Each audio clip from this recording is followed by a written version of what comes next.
All right. Good evening, one and all. It's another Wednesday evening, afternoon, morning, early night, wherever you're joining us from, all across the world. It's Light 'em Up Wednesday. So thank you all for tuning in yet again. We have a wonderful double feature tonight because joining us live from the Dominican Republic are Darren Cioffi from Principle Cigars, together with Hendrik Kelner Jr. And the two of them are in the Dominican Republic, right at Kelner Boutique Factory.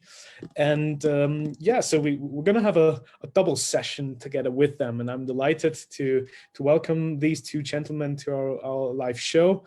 And we will talk about Hendrik Kelner's journey into the premium cigar industry, his work with his father, obviously, and now his own endeavors with KBF.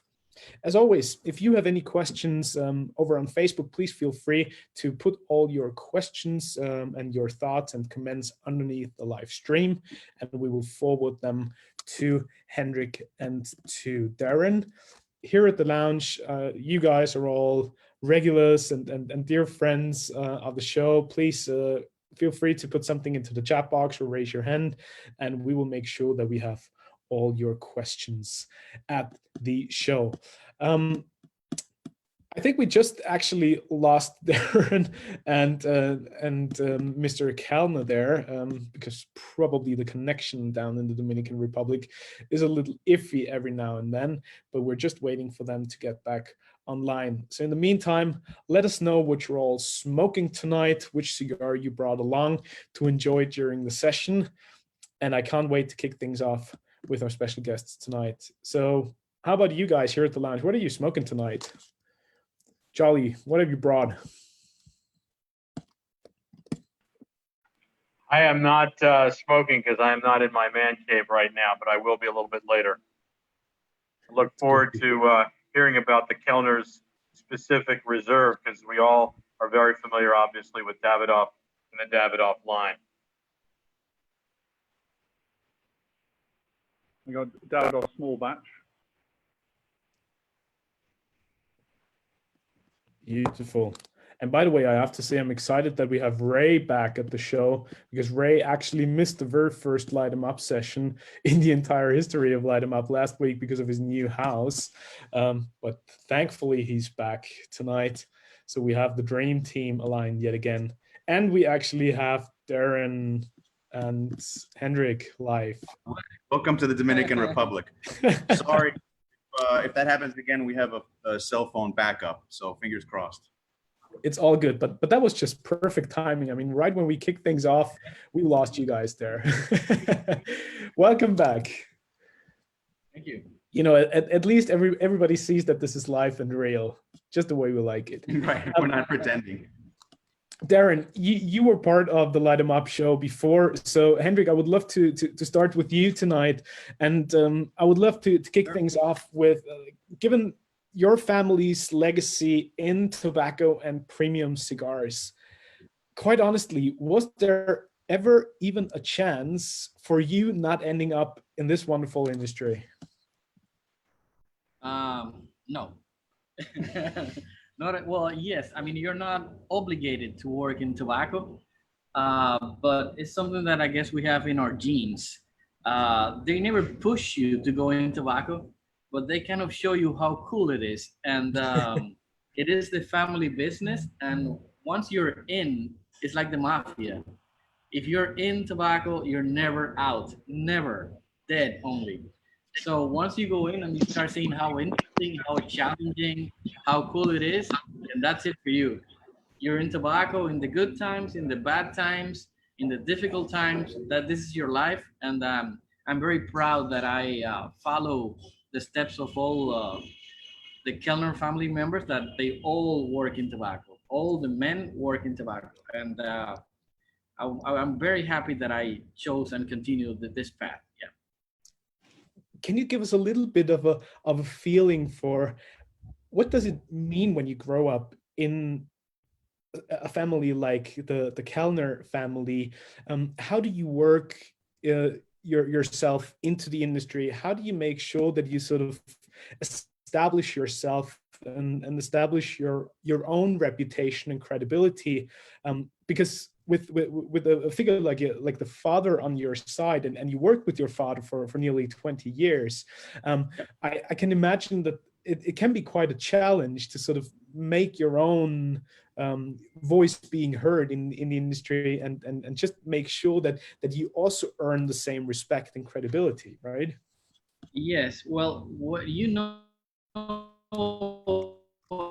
and this happens in sports, in the music industry, in any type of industry. When you have a famous father, it's really difficult, in theory, and in most cases, for the son to be as good or follow the same footsteps with success.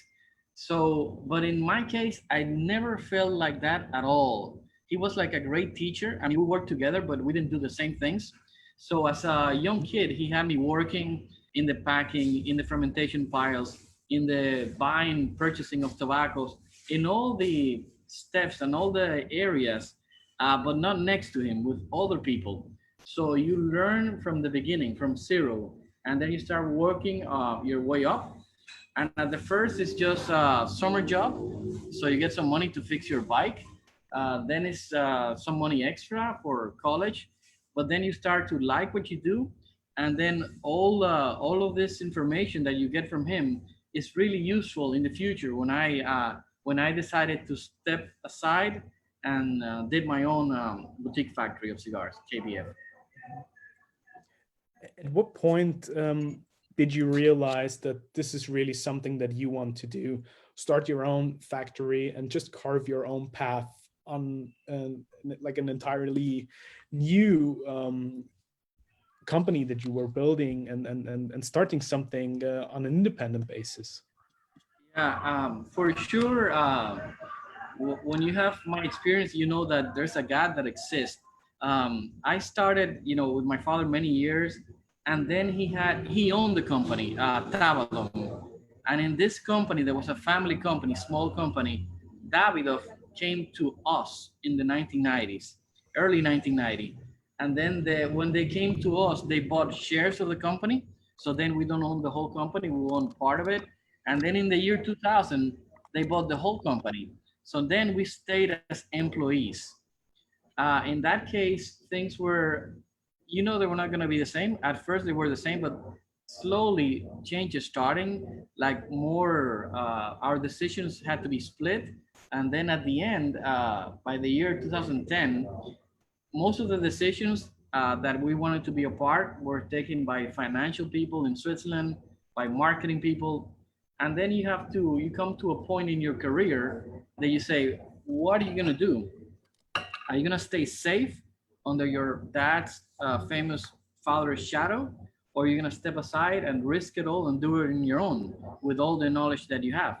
And luckily for me, because the company was no longer ours, I wanted to have something of my own where I can deal with people like Darren, like Blada, and many other customers, and have the independence to create your own blends and work with the people that you choose. And I think a man needs to take risk. And I'm very happy that I took this risk when I took it. And I feel very, very happy. And I know for sure it was the right decision. Did you ever have a feeling of like a chip on your shoulder because of your family's legacy? Or was it something empowering and invigorating and something you were always proud of?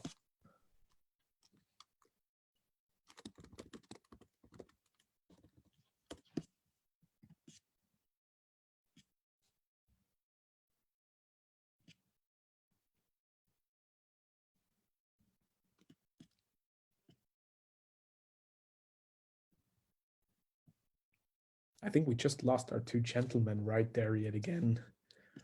So we'll give them a brief moment and hopefully their internet connection will come back to life. Beautiful DR internet. You gave them too tough a question, Reinhard. They just decided to pass on it. Fair enough. That's always a good excuse if you have a crappy internet connection. Then you could always just tune out if not appropriate. Vlad, welcome back to the show. How are you tonight, and what are you smoking? Thank you. I'm sorry I missed so many of them. It's just been a roller coaster. I'm actually smoking my birthday blend under quotes. So Kelner made 5 of these back in February 26th for my birthday.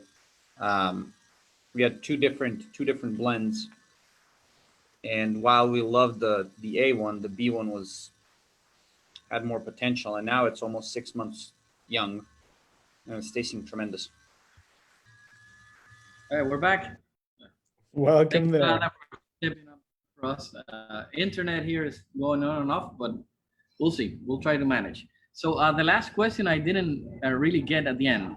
You're talking about the decision of making my own factory again? Yes, and I was also just asking whether did you feel like that your family background and heritage was more like a chip on your shoulder, or was it more an inspiring and invigorating and empowering thing? Well, let me see. First, you need to understand, as a young man, I grew up during the boom, a cigar boom in the US. So it was really the place to be, having a factory and having people, admire what you do and compliment the cigars that you do. That felt great. And it was one of the things that I wanted to do in the future, like have the chance to create blends of my own. So for me, it was more like, this is what I know, this is what I can do, and this is what I can do best. And I'm gonna go for the factory because it's what I can do at my best. And that's what I did. And of course, I knew that I have the support of the family, that my father will be very proud.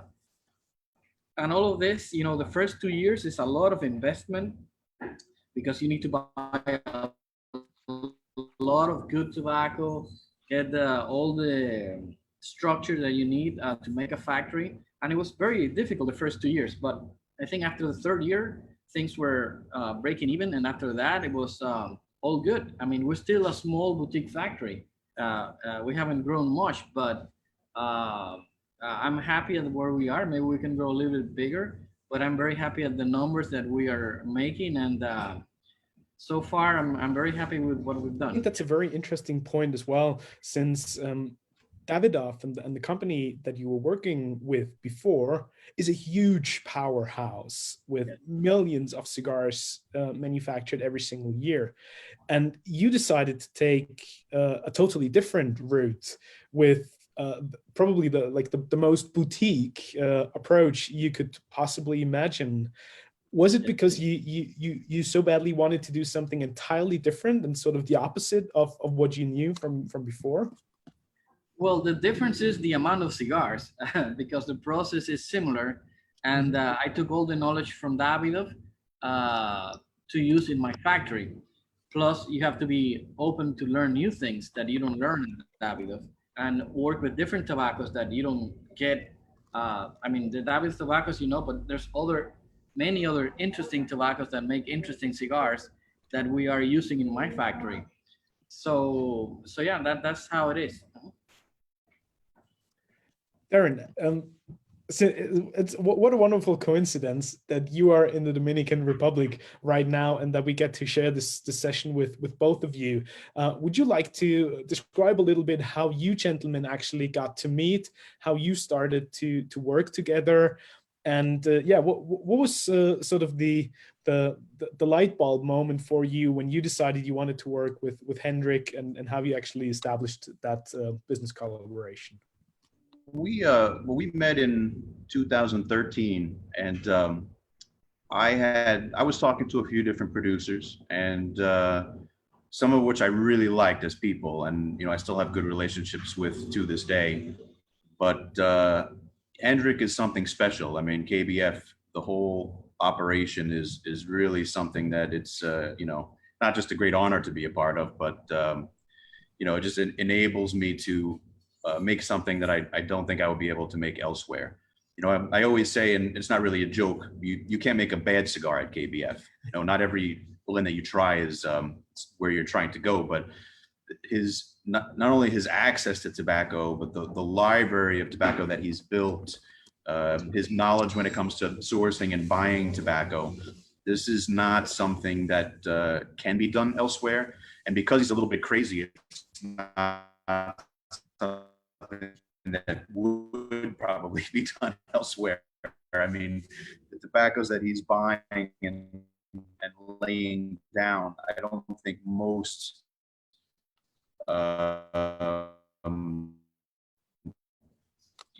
businesses for long-term quality and longevity. You can't hear us, guys. This internet is coming in and out. Are you still with us? I can still hear you, Darren. A bit broken up, but we got the quintessence of what you were saying, Okay. I guess. All right. Now, speaking of purchasing the tobaccos, Darren and Hendrik, how do you go about finding and sourcing the right tobaccos for the different projects that you are working on? Hendrik, is it something that you are in charge of 100%, or would you also have your partnering companies, have an impact on that, or come to you with sort of a dream list of tobaccos they would like to work with?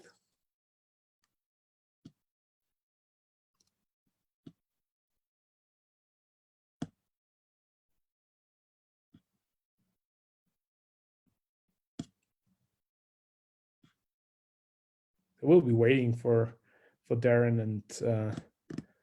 and for Hendrik to get back online. Vlad, let me ask you this: since your cigars are also manufactured at KBF, what was your experience with? Just describe a little bit of the process of working with KBF, and what, in your opinion, makes the Kelner Boutique Factory so special when it comes to like creating outstanding cigars and unique blends. Okay, so we were sitting on his second floor little room. I And think Bob, we're back. oh, here we go. So I'll continue that story after. So tobacco sourcing, that's really Hendrik's area. Okay, so for buying tobacco, one of the things is you have to know which tobacco to buy. It's very important. Hold on one second. Okay, hear me now? Yeah, perfect. Okay, so I got the experience from Davidoff, and I was able to buy some tobacco from Davidoff, a minimal amount that I mixed with other tobaccos from other suppliers. But one of the things that is interesting, because I'm a small factory and I know all the tobacco processors, sometimes they do small batches of interesting tobaccos that are not big enough for large companies. So they offer this amount of tobacco for me. And this tobacco sometimes is very, very special and nobody has them. So what for a big company could be a production of 2-3 months, for me could be a production of 6 years. So I use some of those special tobaccos in some of my lines with consistency for years. And that plus I have my sister, Monica, who grows tobacco from the Cotuí region. And this is only for my factory and for some of the Saga cigars, which is Fufi, her husband. So I have some of Davidoff tobacco, Leo Reyes tobacco, my sister's tobacco. I have the Pelo de Oro from Peru tobacco, which is very rare, and other batches that I buy that are very unique to our factory. And Darren, when you think of a special blend that you have in mind, a particular aromatic profile, how do you communicate with each other? How do you translate the idea and the concept that you have in mind to Hendrik and the way you go about blending and finding the very right tobaccos for that particular idea? I try to talk about what the cigar is supposed to do, what we want it to do, not so much about what tobaccos to use. I mean, there's a lot of times when I'll be talking to him when he's sitting there buying tobacco, and it's exciting, and it's exciting to look forward to playing with the stuff. But typically I'm not trying to find a space for something. It's typically like, where are we trying to go, and what do we have that can get us there? But what we learn over and over in this is that, you know, what makes sense on paper doesn't always make sense in reality. I mean, there's plenty of production cigars we have that involve combinations of tobacco that maybe like he didn't even want to try at first because, you know, I mean, he's very close to the art in the sense that he knows from a historic perspective, a vast amount of experience, what is likely to work and what is not likely to work. But as you know, with anything that's an art, not a science, reality can always take a different direction. So, you know, we usually have our conversations centered around what we're trying to accomplish, and then we start playing from there. You know, you have a good idea of what might take you there, but you could end up taking a path that's completely different. Yeah, blending a new cigar is quite a challenge sometimes. Sometimes you nail it right away, and sometimes it takes weeks, months of trying different blends. And we have so many different tobaccos that are good, but they not all blend together. So you need to know what individual tobacco tastes like and what it can give you, and then see how it goes together with other tobaccos. Remember, tobaccos, you blend different crops, different years, different countries, different foliar levels. It's so much you can do. And sometimes you get a great cigar.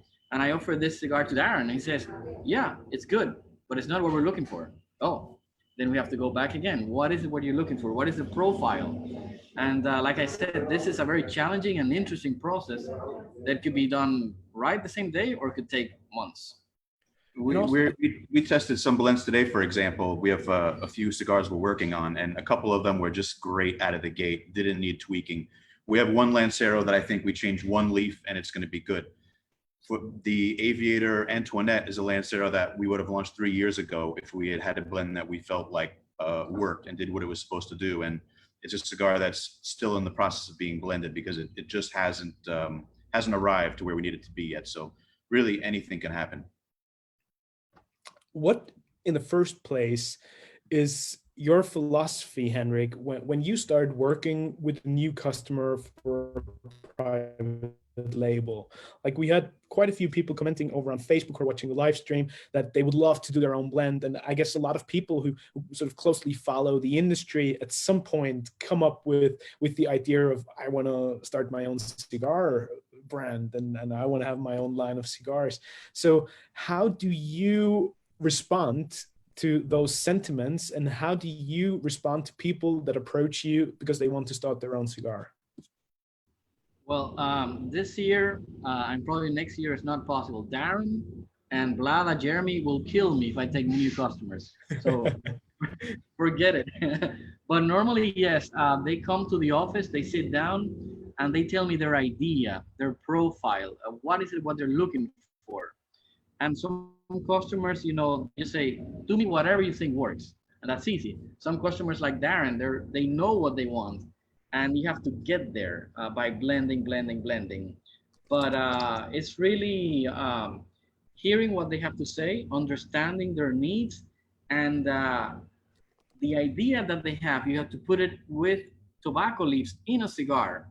So it's you have to know your tobaccos and have patience and try and error, and then just see what works. And then, of course, have enough tobacco to keep that working.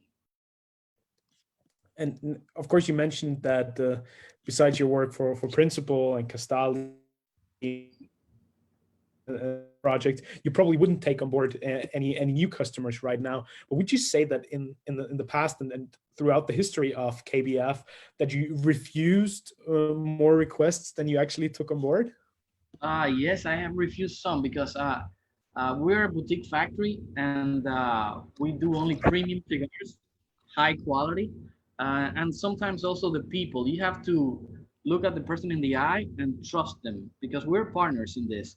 And some people you just cannot trust. You see them, they're a little bit weird. They're not clear, or they're not really passionate about what they want. So I just refer them to some other company because I need to be able to trust my partner, like Darren, for example.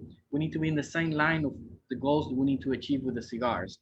So this is being a small boutique factory, you have to be selective. And I have, of course, passed on some probably good offers, but at the end, to be fighting with a person, it's just not worth it.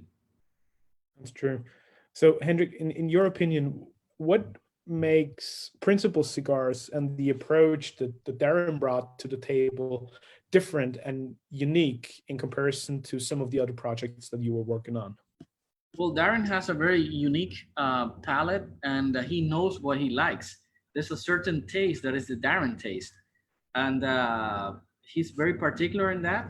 And we just try, with the different lines that are not the same, but they have a certain ambience, a certain taste about his palate. And luckily, we have the tobaccos to make him somewhat happy with that. So every customer is a little bit different in that sense.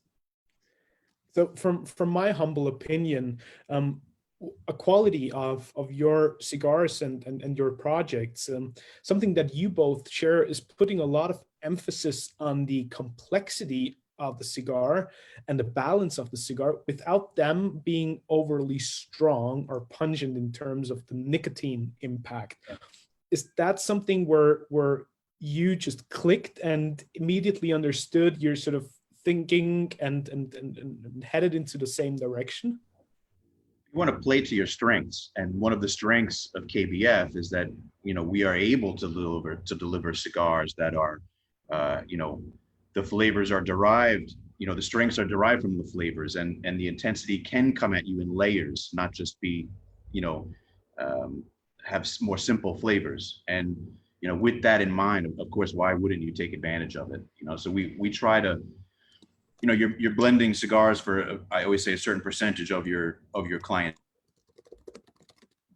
but you do it right, everyone else is going to enjoy them too. I mean, it's when you're making cigars in that Goldilocks zone of sort of where we live, which is really like medium bodied, medium plus flavor wise, complex, you're going to lose some of those attributes if you're making things above or below that range. So it makes a lot more sense to deliver a much better product in that window of where you want to live. One other thing about the way I blend, you cannot hide where you come from, and I'm very proud of where I come from. I come from 20 years at Davidoff, and they're very good at balance, keeping a balanced smoke, balanced taste.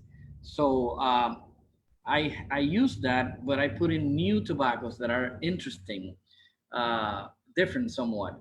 So I come from the balance school, and I try to do balanced, enjoyable cigars. Yet I don't make super strong cigars, and it's difficult for my factory because all the tobaccos that I have are extremely well aged and fermented. So the nicotine has gone down in the fermentation process. So I don't make bombs like hit you in the head like other companies. For me, when a customer comes and says, I want something super strong, I say, oh man, you're in the wrong factory. This is the factory of taste, balance, not strength. So I refer them to another company. Of course, I can make a strong cigar, but that's not, it has to be a strong, good cigar, not something that just hits you in the head and gets your fix and you're done for the night. So I try to make it enjoyable. A cigar has to be an enjoyable companion that you like spending time with your cigar. Absolutely. I would love to bring in a couple of questions because we get a lot of them through Facebook and also here at the lounge. So Ian, please fire away. You had a question. Thank you. Hi, guys. Just a question. I mean, you mentioned about buying tobacco, which might last you for 6 years, for another company for 2 months. Obviously, that tobacco over time is going to change, even if you just do nothing with it. How do you maintain this sort of consistency? You are using the same tobacco for a different cigar rather than maintaining the same cigar over that time? Okay, well, the biggest challenge in blending is keeping the consistency. Blending, I mean, keeping the same taste over and over. Once you have a tobacco and you store it properly, it will not lose much over the years. Of course, if we're talking 15, 20 years, then yes. If it's seco, like the lower part of the plant, the tobacco will come drier, more papery. But if you have a ligero tobacco from the top part and you have those bales, it will pretty much mature and probably improve and mellow down just a little bit. So if I have an amount of bales like that, I can use with consistency over the years. Now, the biggest challenge is when I buy a crop every year of the same seed grown in the same land, because some years it rains more, some years it rains less, and this makes the tobacco different over the years. So you need to smoke and taste all the tobacco that you buy from the different crops to see if it's the same as the previous year. If it's not the same, then you need to rebalance the blend. So at the end, you get the final taste. So the final taste is not a written recipe. It is, but it isn't. Because if it changes over the years, then you need to adjust so to get the same taste at the end. We always look at it as, you know, a cigar is supposed to tell a certain kind of story. And so each time we reblend, I say, what's the best way we can tell that story right now with the tobacco that's on hand? I'm not necessarily looking at the tobacco and trying to make consistency on the supply side. We're trying to make either consistency or a slightly better product on the final production side. And tweaking is an absolute and regular part of the cigar making process, from production to production. The very first thing we do is smoke one and say, okay, you know, what's different? Is it better? Is it worse? What's changed? What changes do we have to make? And the other part of that is, like, even today, we have new tobaccos that we're excited about, and we want to be able to use them. And if we can make a slight change, that even if the final product is a little bit different, but still telling the necessary story, then we want to incorporate that and make the change and hopefully give something better to the consumer than we did the time before. Thank you. So I think you're saying, in fact, that if you get a lot of tobacco and keep it for several years, it's actually easier to maintain the consistency than to buy repeatedly and have all the risks for the weather and the changing and so on. So in fact, for a boutique company, you know, you can maintain the consistency more easily. Was that a fair comment? Yeah, it's better to have just one tobacco a lot and then use it through the years. Eventually you're gonna run out, and then you have to see if what comes new is the same as before. And if not, then you need to make adjustments. But yes, that's a fair point. But we've had plenty of very positive surprises from rebuying tobacco that's changed over the years. You know, one in particular right now is just blowing us away. It could be also that that the tobacco not loses but improves over the years. Better agricultural practices, or the use of better fertilizer, or just the seed was somehow improved, and then you get a richer tasting tobacco. And for example, Darren, it's not like his cigars will be exactly the same through the times. He has an idea. For example, what I'm smoking now, the Envoy. He has an idea from the beginning how this should taste like, and maybe the first batch we did got very close to that, and then in the second batch, maybe a year later, it's pretty much the same taste, but it's a little bit better because we're getting closer to the ideal goal of this cigar. So he's not afraid to improve slightly the blends, keeping the same taste profile if it's for the better. Like other companies say, no, it has to be like that, and it's like that. He's always thinking about the improvement of what is supposed to be from the beginning. I don't mind the small changes. I mean, you're perceiving a cigar differently all the time anyway. If you buy one box of this cigar and you smoke them at different times during the week or the month, they're going to come at you a little bit differently. So why not try to make it better if you can with minute changes? Thank you. Now, one nagging question, which is also sort of related to what we're just discussing, is obviously the FDA regulations and the substantial equivalence discussion. So Charlie, you also had a question in regards to that. Would you like to raise your question?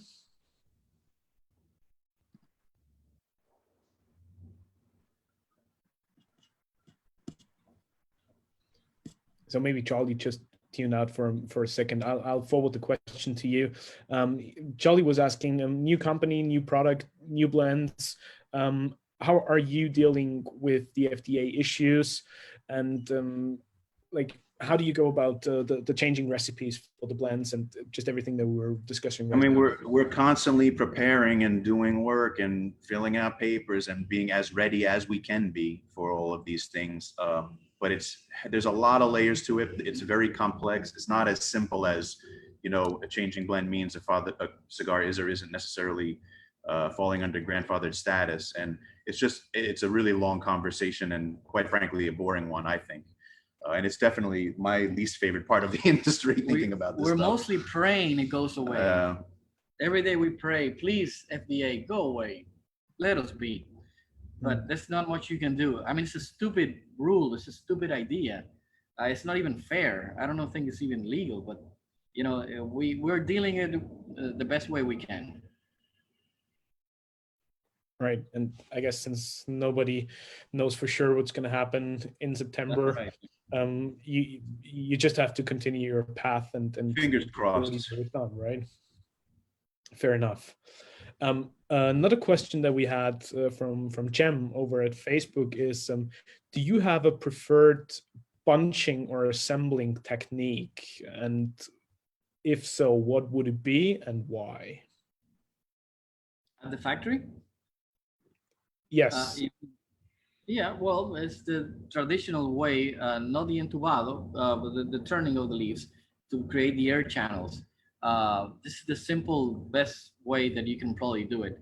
And it allows a consistent smoke, even if sometimes my cigars seem like they're firm, always the smoke is pretty much nice because of the way of turning the leaves and creating the air channels through the cigar. That's the most reliable way. And for every production of every cigar, Hendrik, they weigh each cigar individually after the fact, and they always reject anything that's sort of outside the mean, you know, anything that's a little bit lighter than typical or a little bit heavier. And I regularly smoke the rejects, especially when I'm down here. And almost never, even among the rejects, do I pick something up that's not smokable and perfect and I wouldn't have been happy releasing. We're smoking rejects right now. Well, on that topic of rejects, when we were down there in February, Kelner picked up the rejects for the day and it was 8 cigars. We didn't have enough for the night.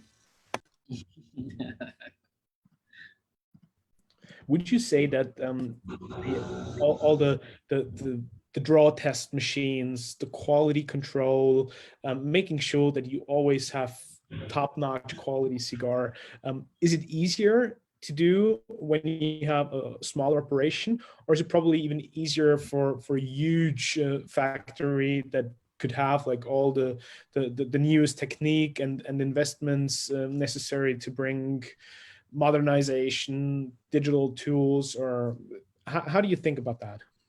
At the level we're at, I trust that you have good rollers, and we select and we hire the best rollers we can, and we have very good supervision, and we do the quality controls of weight and measure. And if you do that, if you have good rollers and they know what they're doing, and you have a good supervisor, and you pay them well so they don't rush things, I don't believe that drum machines are necessary in an operation like mine. Even Davidoff, which is a huge factory, they didn't have drum machines. I mean, if you take off the wrapper, then the binder has holes. It's just, and also there's many factors that can make that very imprecise.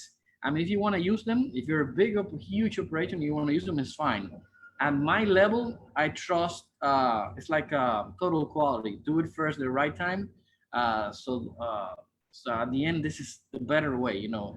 It's like any business or any operation. Like if you have a high quality at a small level of control, you can manually correct for things that might go unnoticed in a larger operation. If you have a few highly trained people that are selecting leaves, you can imagine now multiply that number of people by 1,000. Of course, things are going to go under the rug.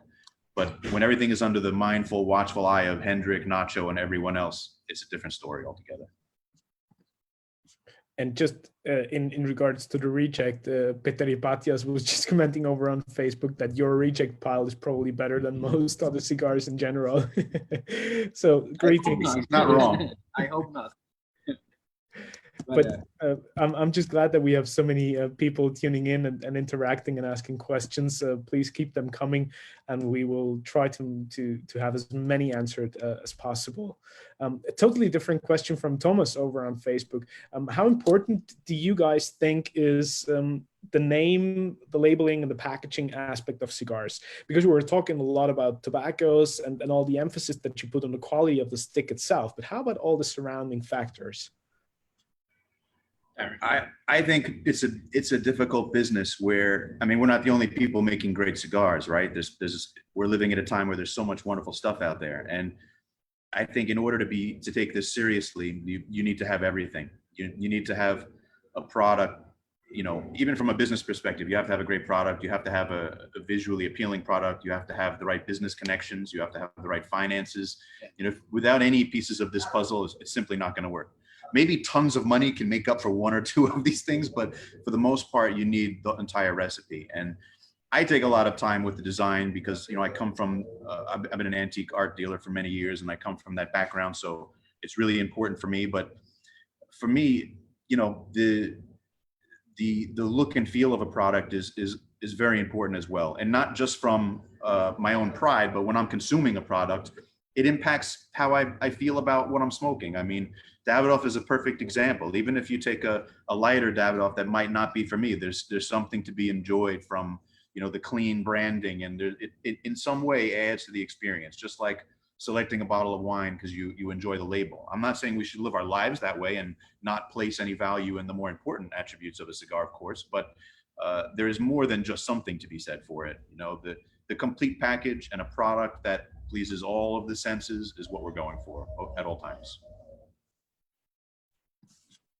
And as we discussed before on Light 'em Up as well, you know, ultimately it's about the overall experience, and cigars clearly are a multi-sensory overall experience, and you need to deliver on all those different levels in order to have a compelling offer that people will enjoy, right? Absolutely. Hendrik, how do you go about these considerations, especially with your own brand, Smoking Jacket? What was the idea there, and what was the philosophy behind the brand? Well, first, my background is not marketing or anything like that. So I'm always focused on quality of cigars, quality of tobacco, good construction. And about Smoking Jacket, can you show them the van there in case they know? Yeah. Well, that is the house brand, Smoking Jacket. And it has that ugly logo there. And actually, a friend of Darren, who's a very nice guy, once came to the office, and he was sitting with us. And I gave him a Smoking Jacket cigar with that band. And he said, man, I really like the cigar, but Jesus, what an ugly band. I was like, and then Darren, that's his band. I go, oh, it's not so bad, not so bad. So yeah, yeah, Smoking Jacket is our brand. But I'm a factory guy. I'm not in the marketing or in sales or anything like that. It's just something for me to have. I'm not pushing it. I can't. I don't have the time for it. I'm focused in making quality cigars for Darren, for Jeremy, and for other customers. And my brand is just something that is there. I mean, people want to look for it. Good. It's a great smoke. But it's just something to have. It's not something that I'm pushing for now. I'm just focused on quality of the cigars that I make overall. And just the name Smoking Jacket by itself, because Mariska on Facebook was asking where the name came from. Well, when I left Davidoff after 20 years with my dad stayed there. And of course, the Kelner name was probably the obvious brand that we should push. But I didn't want to use his name or our family name. So I just figured something that everybody can relate to, that is elegant, that reflects the elegance of smoking. Of course, in the old days, when you would go into a lounge and you would wear a smoking jacket so the smoke doesn't go into your clothing. And it's something that is not personal or for an individual, but everybody can relate to the elegance of a smoking jacket. So it was a simple idea. And I say, well, for now, I just, this will be my brand, Smoking Jacket. And I made the lapel in the band as the symbol of the brand. And then after that, I made one cigar for my dad, which has the gold band. It's called the Hanky. And that cigar was very, very well received. Was more a nostalgic project than anything else, using the tobaccos that I would work with him in the factory at Davidoff. And it was just, it was a great honor for me to do that cigar for him. He was very happy, and it really, people really accepted and enjoyed that cigar, and this also makes me very proud and very happy. So I think for the Hanky and for the original Smoking Jacket, you use the Coitu Dominican Republic wrapper, right? Yeah, I by your sister. for the Henke, I wanted to use all family tobaccos. There's one tobacco from Nicaragua that he loves, which is the Condega. So I say, okay, I'll put some Condega there for you, just a little bit in the filler. And the rest is tobacco from my sister's farm, Monica, and the tobaccos that I know he liked.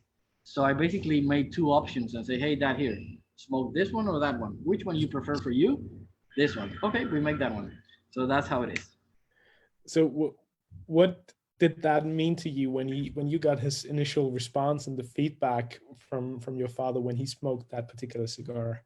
Well, at first he didn't make much of it. Like, okay, he's gonna cigar. But then when he sold in the market, he was like, oh, wow, cigar with my name, really? This really happened? And I say, that's you. That's for you, in honor to you. And I know that deep inside he was very, very happy and very proud that we did this. And did you know right out of the get-go that the blend would work, because you sort of conceptualized the cigar based on the... Of course, I worked hard. I worked hard on the blend.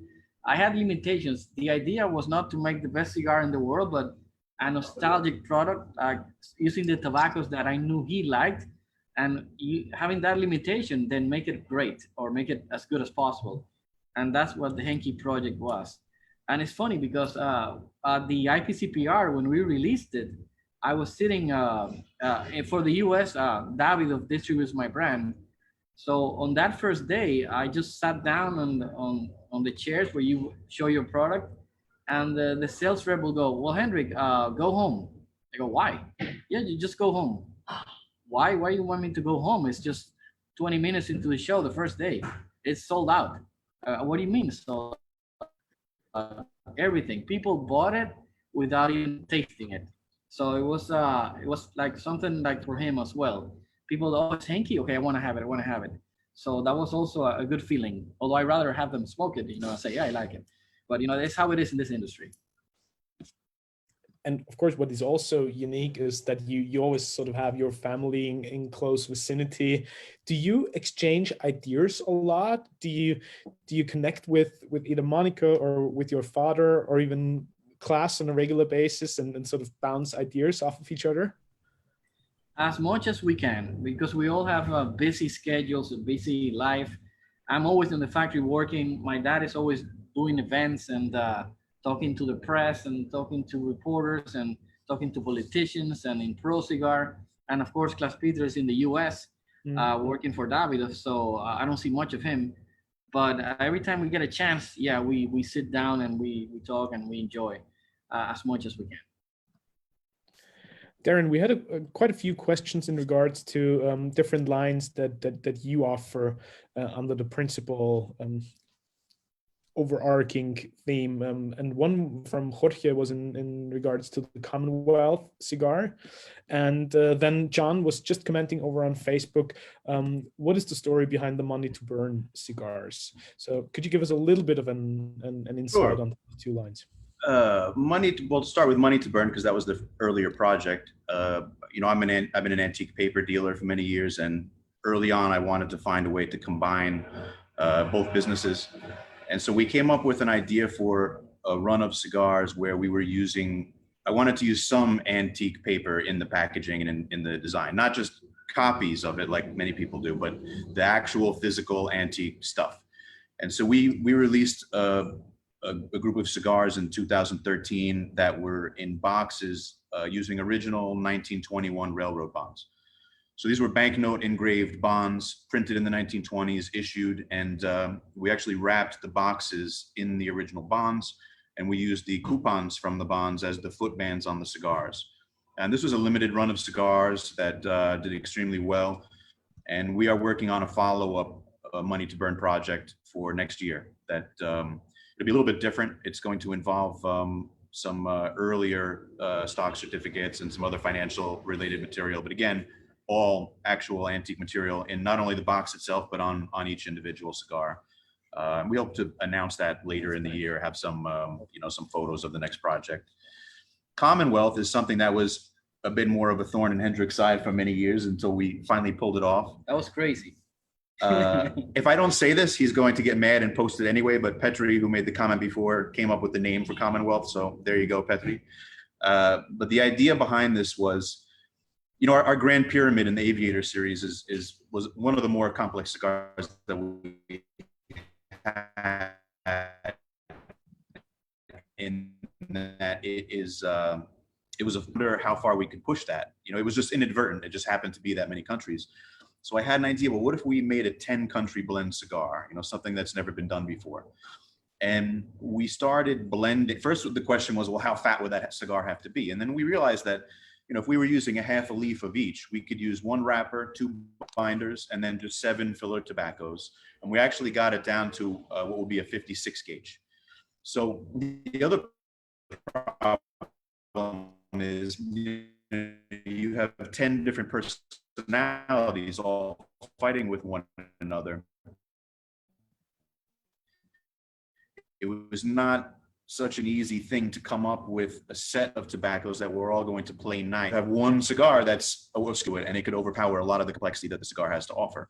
So we got close a couple of times, but last year we ended up with a set of tobacco that we really felt worked.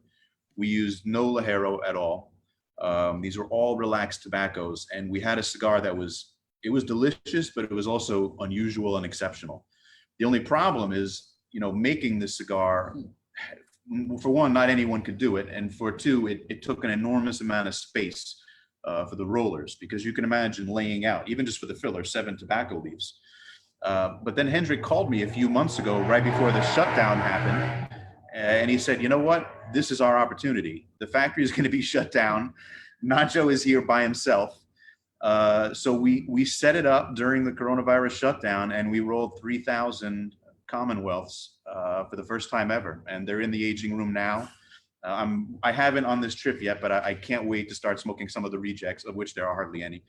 But it'll be released in a few months. They'll be numbered 3,000 coffins, and you get to be the first few people to smoke them. It'll be like walking on the moon. You know, you smoke a cigar that has tobacco literally from 10 different countries in it. You can imagine that from a production standpoint, when Darren tells me a cigar with 10 different tobaccos from 10 different countries, I thought, crazy.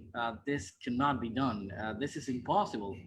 Thank God for the pandemic. We had to shut down. And oh shit, that's, oh, wait, here you go. Here, I'm gonna show them the picture of that. That's the only way you can do it, with the factory closed and just my supervisor, leaf by leaf. Is that me? That's Hendrik and Nacho rolling, and you can see all the tobaccos laid out there. And that's how much space it took. That's incredible. He's really conservative when it comes to most things. So when I say to him, hey, let's make a 10-country cigar, I could just see like smoke coming up from his head, but it took a few years, but we got him there.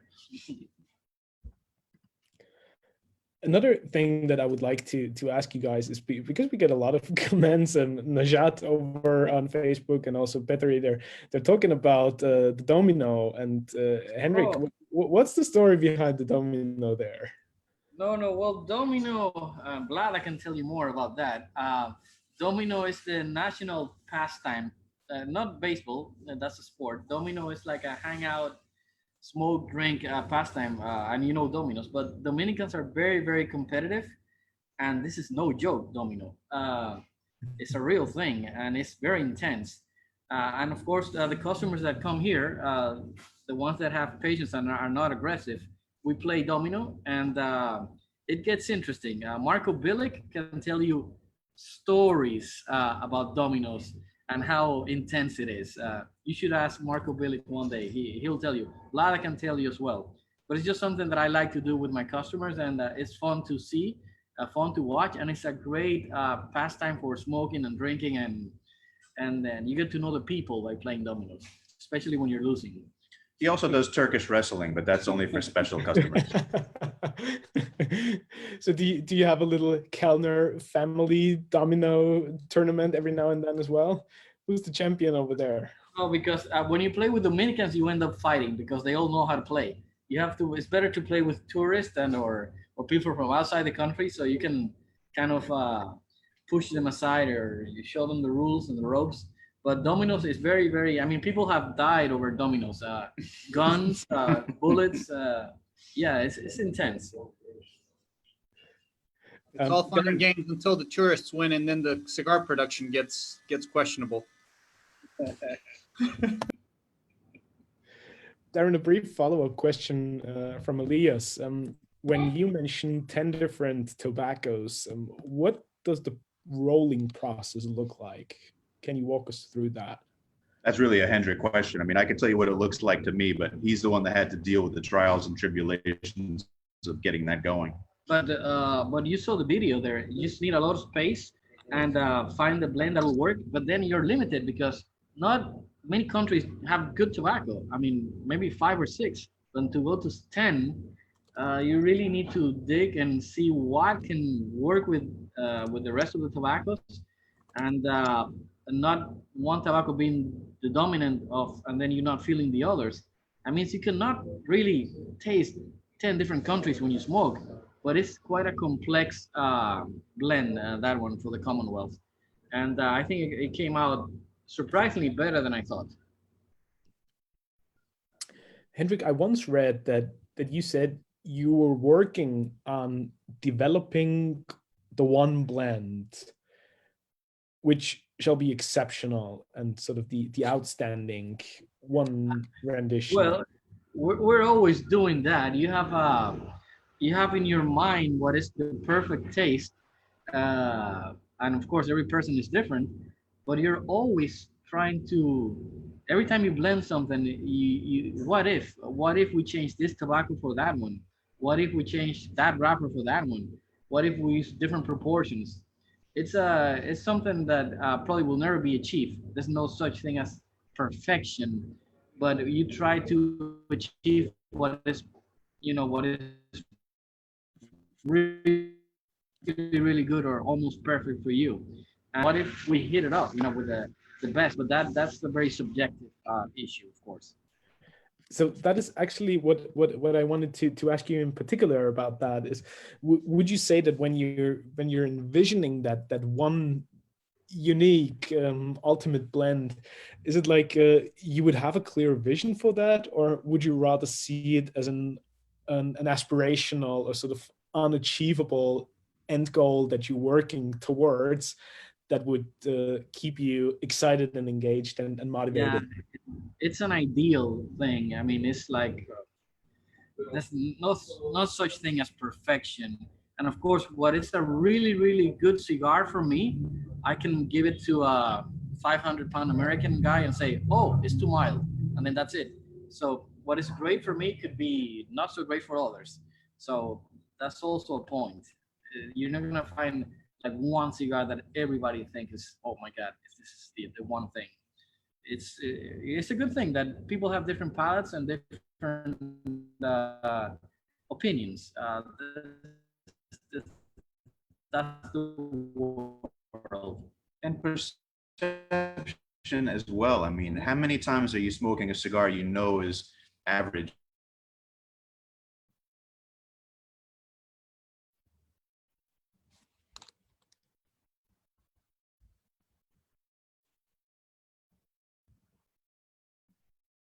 Well, there's some Dominican Republic internet for you again. I do apologize. Let's see if we can get the guys back on track. Vlad, I think this is the final opportunity for you to go back to that one story you wanted to share with us on how you actually. Yeah, so I'm almost done with the blend. I wanted to create a birthday blend when I was there, and Hendrik said, "Hey, I have some project that my dad worked on with 20-year-old Boneo hybrid. That just there really isn't a lot. There's maybe enough for 2,000-3,000 cigars. So I kind of fixated on this for my 30th birthday to be a blend of total age of tobaccos being 30 years. And then the final blend that I think I'm going to choose, which I'm smoking right now, ended up having 45 years total. So this is an incredible opportunity to try and see how the cigar evolves over time. I always remember this winemaker who put on the back of his bottles, bottled by blind luck and, sheer optimism. because you don't really know how it's going to, once you bottle it, you don't really know how it's going to develop. You can guess, similar to cigars. You blend it and you hope for the best by using great ingredients. And so this was a really, really good opportunity to see it. You know, we tasted it fresh. I tasted it a couple of weeks later. Then I tasted it about 3 months in, and then 5 months in, and now 6 months in.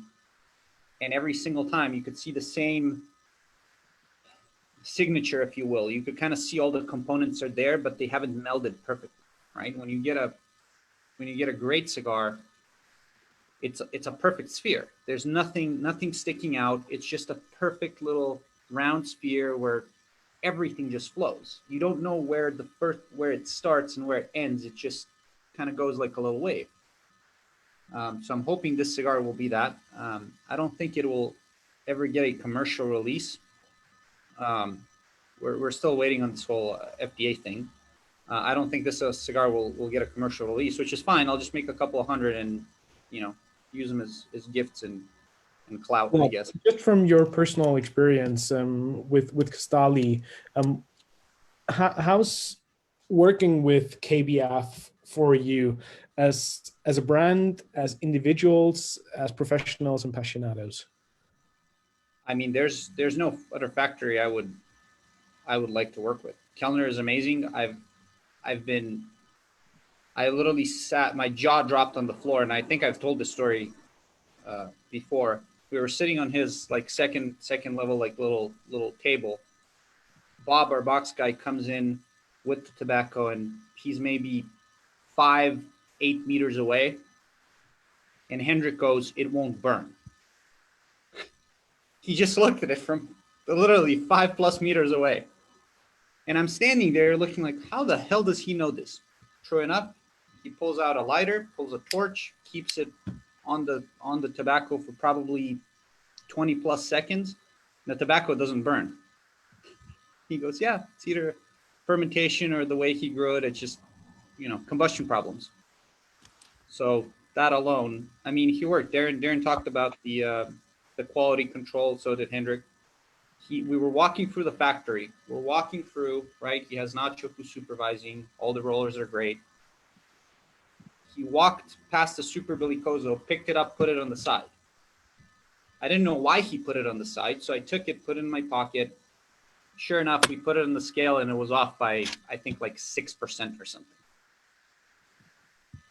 So that's how it's working with KBF. I love it. I love the fact that the supply always, or demand always outpaces the supply. You know, we're doing our best, and Hendrik's always doing our best, and, you know, it's great. I can't imagine working with a different factory. It's beautiful to hear. Thank you for sharing that. Hendrik, Darren. We're back. We're here. You're back. Welcome. In and out. We have some other things to do, so we'll just step away momentarily here and there. Test smoking a couple of new blends and working on new projects. Speaking of, any new projects that you're working on? Anything in the pipeline? Yeah, we have a few new things and a few expansion cigars. Line extensions. The things we put to bed today are the Accomplice Classic. Last year we launched the Toro, and we are coming out with both a Corona Gorda and a Lancero for that line. And those are now both done and will be in production. We have our gold band, our KBF, the limited edition gold band. We now have a project called Black Gold, which we've also finalized, which is everything will be mirror image. So the gold and black boxes will be the opposite, the bands will be the opposite, and they're a Maduro for the gold band. It's a little bit more productionizable than the Aviator Maduro, which is known as Night Flight. The Night Flights, you may or may not know, are super limited Maduro versions of the core Aviator series that are limited by nature. So we look at the bales of that Corojo that we use, which is not something that anyone would normally use for a Maduro cigar, but before we produce, and any of the really dark leaves are set aside for the night flight production, and we tweak the filler accordingly to balance out the added intensity of the darker Corojo. But now we'll have a more productionized Maduro with the gold band. And then we have another special project that we've been working on that is probably a little too early to talk about, but it's going to be a series of 5 different cigars. The first one to be released, I have a lot of antique molds, a lot of 19th century molds, and one in particular that's just super sexy. It's figurado, 4.5 inches, tapered at both ends. In many ways, it's like a mini diadema. These old wooden molds have a lot of variation to them. So we made samples from the various holes, and we found the one that we decided was the sexiest and the coolest. And we had a sample production mold made based on this old one. We finalized it, and now we're in production on that. So this project, for me, that's going to be, I think, my new favorite Vitola. I can't wait to show everyone. It's just incredibly sexy. Great to hear. One thing that I'm also very curious about is we talk about this a lot here on the show, and there's manufacturers and brand owners who have a huge portfolio of, I don't know how many SKUs, different lines, different blends, and it feels like you both take a more concise approach with a clearly structured, rather slim portfolio. Is that something that you would put a lot of emphasis on and make something as part of the core DNA of either Smoking Jacket or Principle and Accomplice, for example? Or how do you think about that? And is it something that just grows naturally over time and you will keep expanding and you always have to get something new in? Or would you much rather keep it like clear, concise, and sort of a narrow approach? It's sort of a hybrid approach, because you have an industry where people are craving what's new or what's limited. And the reality is a lot of people are inclined to gobble up whatever that may be, even if it's just some nonsense that someone said, hey, sometimes I feel like it's the first thing that someone sees, they put that on a paper bag and stick it on the cigar and call it limited. Like, that's not what we're doing here. I mean, our regular production cigars have more care and attention and quality tobaccos than the most limited of releases from larger companies. So for me, I always say I'm living in reality and I'm in the business of reality. And the reality is I'd rather educate the consumer on, if you're buying a standard product of ours, like an Aviator Vanquier, like, what goes into that cigar and what makes it so special, even though it's an ongoing production, when you can compare that to something that's, in some way limited from a lot of other sources. So yeah, we like to do limited editions, and it fits in nicely with the mold of working with KBF when you talk about all the rare tobaccos that he has coming and going. But we place a large importance and value on the strength of the core products, because they are at a level that is beyond your typical limited or special release. Yeah, I also think some companies, because especially in the US, a customer walks in the store, say, what's new? What's new? Oh, it's new? I'll smoke it. And because of that, many companies that have maybe a powerful marketing personnel, they're always releasing new stuff, and letting go of what doesn't work. And every time something new. And I think it's at the end, it's confusing for the real customers that like one cigar and want to go back to that. And once you trust one cigar, yes, you can incorporate others, but you don't have to be changing all the time. For me, this is not necessary, although I understand why people do new all the time. But I think that's not in our philosophy. Do you both think that nowadays it's harder to establish brand loyalty and to have sort of a cult following and people that truly come back to your cigars and keep smoking Jacket or Aviator? I don't know. I don't think so. I mean, at the end of the day, it's just about making the best complete product that you can. And I mean, if there are more smokers, then there's going to be more opportunity to build a following. And as long as we and other people are out there making great products and the number of smokers and people who can appreciate real craft production increases, then I think it will, the likelihood of finding those people will also increase. Yeah, and now with the Instagram and all that, for example, my cigars Smoking Jacket is not available almost anywhere. And I get all the time people, where can I find them? Where can I find them? And they know this through internet, that it exists. I don't even know what to tell them. but people keep it in mind, and I think yeah, that there's always a following. If there's some exposure, like maybe you don't go to stores every time, but through the internet and all the social media, you can create a following nicely. Wojtek, you had a question. Welcome back to the show. Hey, Wojtek. Hi all. Hi, Darren. Yes. Hello. Hi. Darren, just remind me some nice stories from Moscow. I'm very curious, what about this new name you just mentioned? I just, catch it when you were talking about this Night Flight. This reminds me, this very famous club in Moscow. Is it? I'm not familiar with that. No, Night Flight is just because it's Aviator series, and we wanted something simple to describe the dark aviators. The branding is all blacked out, so Night Flight just seemed to make sense. Oh, just I'm just laughing all the time, and Vlad is laughing because also he probably maybe he saw this or not. But be sure to check carefully what exactly does it mean in Russia. Is it something naughty? This is the very famous, let's say, this is very famous gentleman club in Moscow. Okay. Yeah, not our intent, but perhaps we should give them a ring. It's called Nochny Polot. Nochny Polot. Night flight, exactly. So, this is just a question, but I don't know what is the intent or not. Yeah. Good to see you, brother. Good to see you. You as well, man. Yeah. So no any just conscious connection between this. Sorry? There's no any just a conscious connection between this. No, I wasn't even aware of the place till now. Okay. So right now you're aware, and you can just check it. Well, Darren, at least you have a new place to check out, and maybe you can bring your cigars there. Absolutely. I'm pretty sure they'll appreciate it. Thank you very much. I'm listening to you.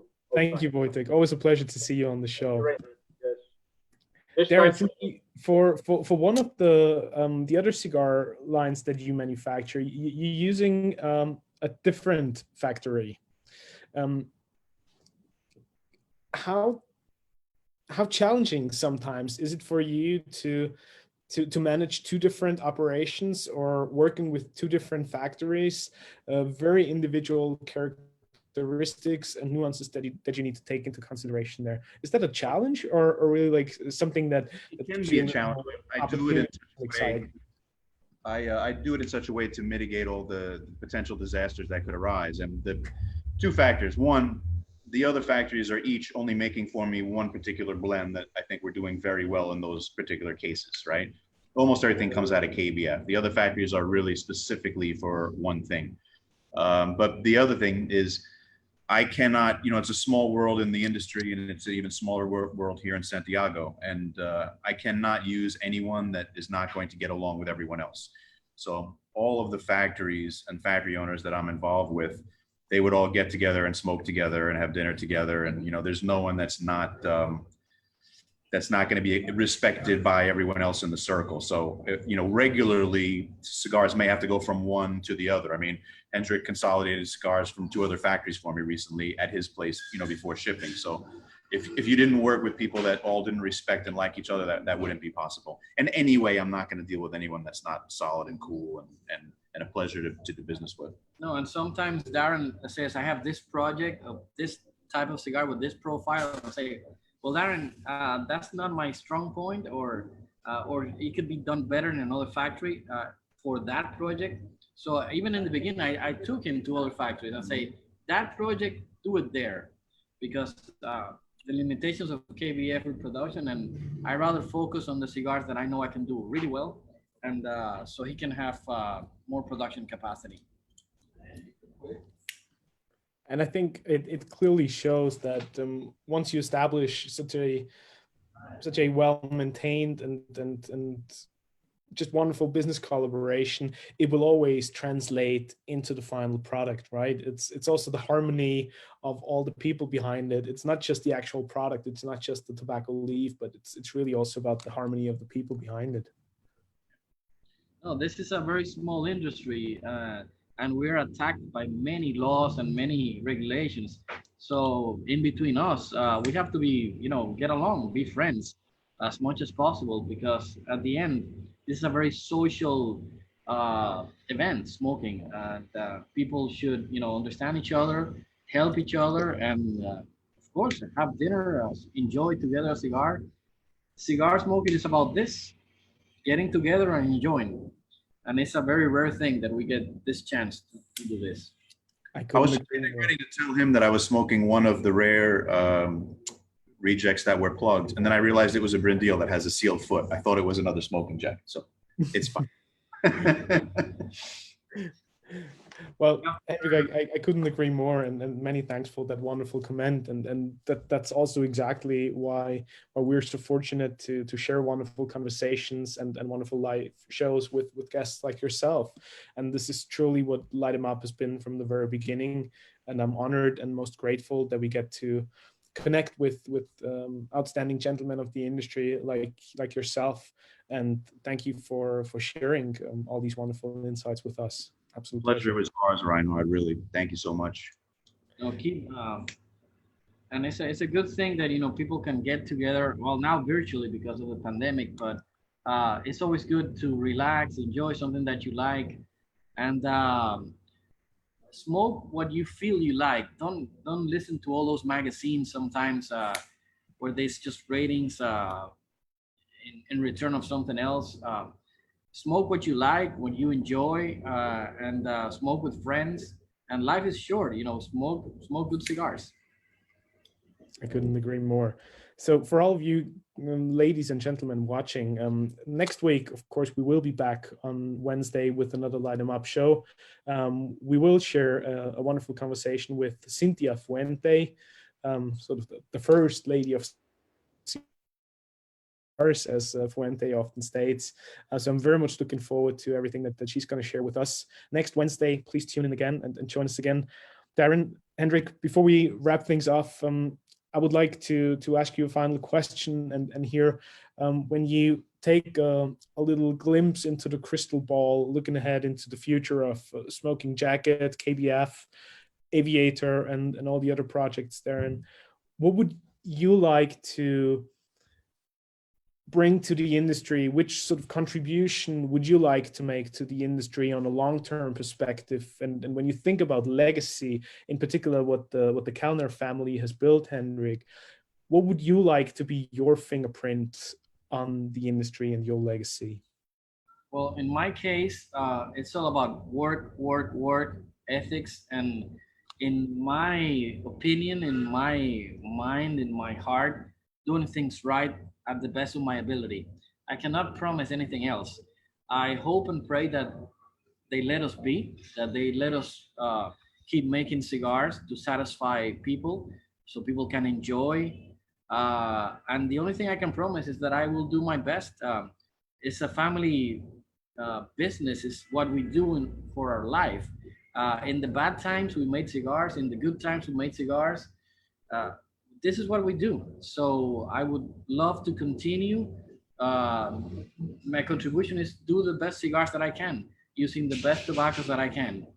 And hopefully people will enjoy it. And when they do, and I hear feedback, I'm the happiest man in the world. So I just want to keep doing this. I mean, you see what attention goes into.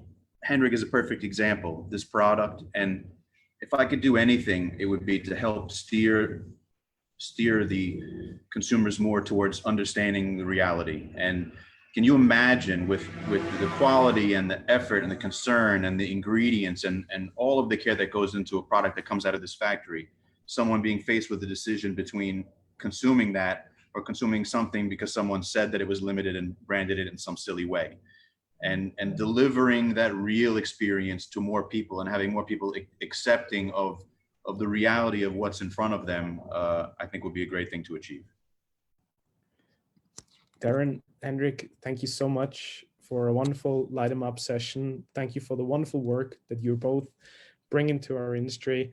And I wish you nothing but the very best. Stay safe, stay healthy, and I can't wait to catch up with you again and share a cigar live and in person, hopefully super soon.